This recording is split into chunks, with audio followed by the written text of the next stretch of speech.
澳洲的客运车司机即马不满是叫车平台 Uber 威胁因讨赚，对 Uber 提起集体诉讼。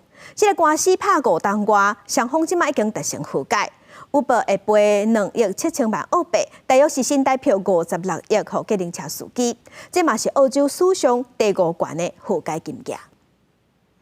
心情轻松，行出法院。澳洲差不多8000个计程车驾驶不满叫车平台 Uber 自2012年进入澳洲市场威胁生活，提起集体诉讼。5年外诉讼即马结束 ，Uber 会赔偿2.7亿澳币，差不多新台币56亿，甲司机达成天价和解。Today, Maurice Blackburn is very proud to announce that we have secured a $271.8 million settlement in the Uber class action. If approved by the court, this will be the 5th highest class action settlement in Australian legal history.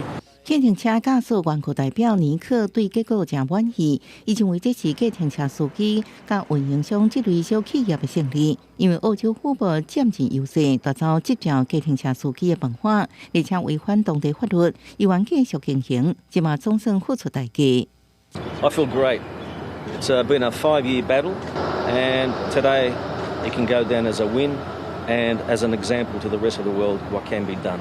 叫车平台大企业伫澳洲踢到铁板 ，Uber 回应这是历史强业，因为 Uber 成立的时阵，世界上根本也无强行法规，即嘛除了互消费者带来更较侪选择甲更较好的体验，也为数十万的澳大利亚工人带来新的就业机会。提出和解案是希望将这个问题全部留在过去。记者综合报道。